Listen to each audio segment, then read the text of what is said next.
आए हाय हाय हाय हाय हाय। अरे जिया हो 1 लाख भाई जिया। अरे जिया ये बुचू भाई तू जियत रहा।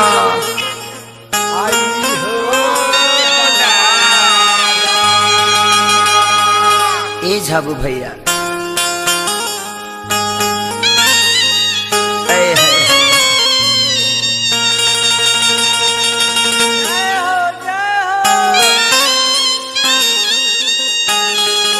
ए भैया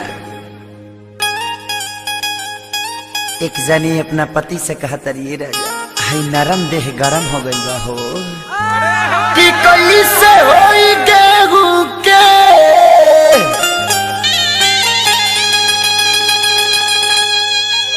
कटनिया रे राजा कि ठोपे ठोपे चुआता ए अंजनी भैया कि ठोपे ठोपे चुआता ठोपे ठोपे चुआता जवानी राजा जी ठोपे ठोपे चुआता जवानी राजा जी पैसे होई गेहूं के कोटनिया राजा जी पैसे होई गेहूं के कोटनिया राजा जी ठोपे ठोपे चुआता जवानी राजा जी ठोपे ठोपे चुआता जवानी राजा जी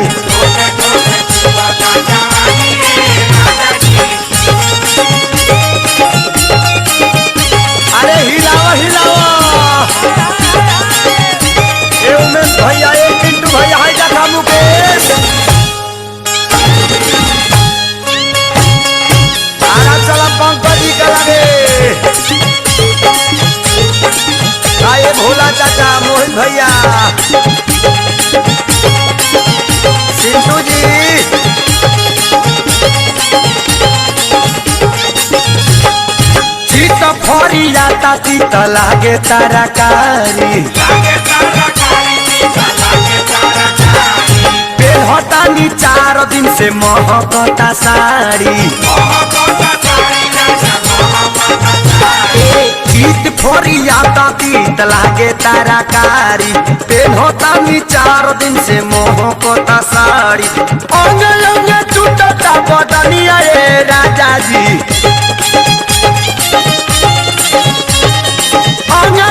टूटता बदनिया रे राजा जी ठोपे ठोपे चुआता जवानिया रे राजा जी ठोपे ठोपे चुआता जवानिया रे राजा जी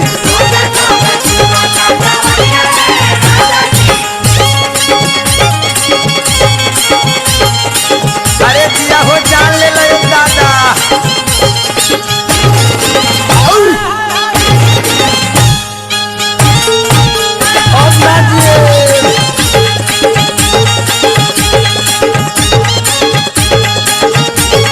भैया डुमरसन छोड़ा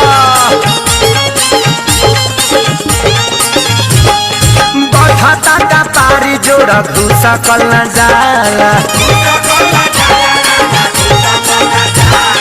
ले के गाता न देवरा भोरा ही चिलाला बखता का पारी जोड़ा घुसा कल न जाला ले के गाता न देवर भोरा ही चिलाला केहू नहीं पूछे परसनिया रे राजा जी केहू नहीं पूछे परसनिया रे राजा जी ठोपे ठोपे चुअत मारे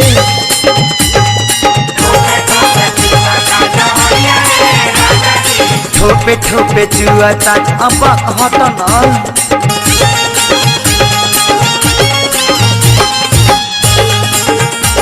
मुखिया जी बरहमपुर छोड़ी चली हमरा संगे लय लुटी रौरो का दान भेलिए पंकज भाई भेली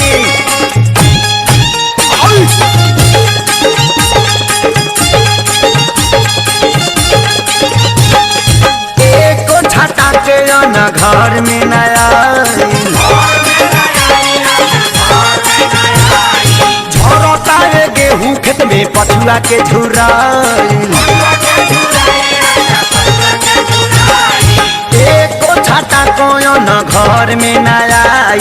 झरता रे गेहूं खेत में पछुआ के झुराइल कृषि न पवन सुन बहनिया रे राजा जी